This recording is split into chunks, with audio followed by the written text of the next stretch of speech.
আমরা আশা করি অন্তর্বর্তীকালীন সরকার সেই রাজনৈতিক প্রক্রিয়ার জন্যই আগে জাতীয় সংসদ নির্বাচন দেবেন এবং এই রাজনৈতিক নেতৃত্বের মধ্যে দিয়ে যে দলকেই ক্ষমতায় দিক জনগণ তাদের মাধ্যমেই আপনার স্থানীয় সরকার নির্বাচন হবে। ভয় বিশুদ্ধ বাতাসে পুষ্পস্তবক অর্পণ করতে পেরেছি 52 ভাষা শহীদদের প্রতি। এর আগে আমরা প্রতি মুহূর্তে বিশেষ করে বিগত 17 বছর প্রাণ হাতে নিয়ে আমাদেরকে এই বিশ্ববিদ্যালয়ের চত্বরে আসতে হয়েছে।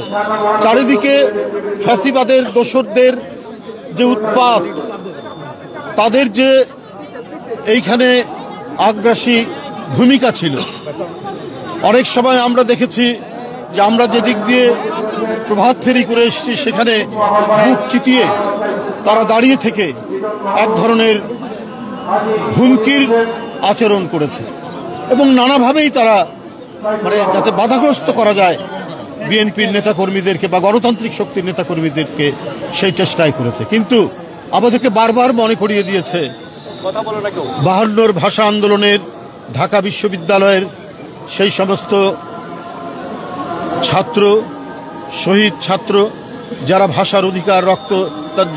ভাষার অধিকার রক্ষা করতে গিয়ে অকাতরে নিজের জীবন দিয়েছে। এটা ছিল অধিকারের সংগ্রাম, এটা ছিল এই দেশের জাতীয় স্বাধীনতা যুদ্ধ এবং স্বাধীনতা সংগ্রামের প্রথম সোপান এবং এই ভাষা আন্দোলনের সোপান পেরিয়েই আমরা ধীরে ধীরে এগিয়ে গেছি স্বাধীনতা যুদ্ধের দিকে এবং আমাদের মহা অর্জন, আমাদের স্বাধীনতা আমরা লাভ করেছি। তাই আমাদেরকে যখনই আমরা কোনো স্বৈরাচারের কবলের মধ্যে পড়েছি, যখন দেশে গণতন্ত্র হারা মানুষ বন্দিশালার মধ্যে বাস করেছে, তখন 52 আমাদেরকে উদ্বুদ্ধ করেছে, আমাদের প্রেরণায় জাগরিত করেছে যে কিভাবে আমরা এই স্বৈরাচারের বিরুদ্ধে, অত্যাচারের বিরুদ্ধে আমরা লড়াই করব। এই প্রেরণাতেই আমরা দীর্ঘ 16-17 বছর সংগ্রাম করেছি। আমাদের অনেক নেতাকর্মীকে গুম করা হয়েছে, ক্রস ফায়ারের শিকার করা হয়েছে। তাদের রক্তাক্ত পথ বেরিয়েই চূড়ান্ত যে আন্দোলন, যে মহাবিপ্লব জুলাই আগস্টে সংগঠিত হয়েছে, তার মধ্যে দিয়ে সেই ভয়ঙ্কর উৎপীড়ক এবং রক্তপিপাসু স্বৈরাচার, শুধু রক্তপিপাসুই নয়, তারা একটা ভয়ঙ্কর দুর্নীতিবাদ সরকার, তারা পালিয়ে যেতে বাধ্য হয়েছে। যদি জনগণের পক্ষে থাকতো, যদি তারা গণতন্ত্রের পক্ষে থাকতো, তাহলে কোনোদিনই পালাতো না।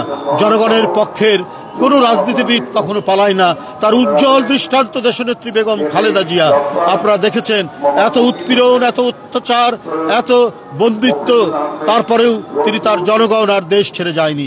এটাই হলো পার্থক্য বিএনপির সাথে তাদের। তো যাই হোক, আমার যে কথা, যে আমাদেরকে সবসময় প্রেরণা যোগাবে উৎপীড়নের বিরুদ্ধে, অত্যাচারের বিরুদ্ধে, ফ্যাসিবাদের বিরুদ্ধে 52 ভাষা আন্দোলন। এই ভাষা আন্দোলন শুধু রাজনৈতিক অধিকারের আন্দোলন ছিল না, এটা ছিল সাংস্কৃতিক আন্দোলনও। কারণ এর মধ্যে দিয়ে আমরা আমাদের ভাষার মর্যাদাকে প্রতিষ্ঠিত করেছি, বাংলা ভাষার সমস্ত সাংস্কৃতিক যে চর্চা এবং অনুশীলন এখানে আমরা প্রতিষ্ঠিত করেছি।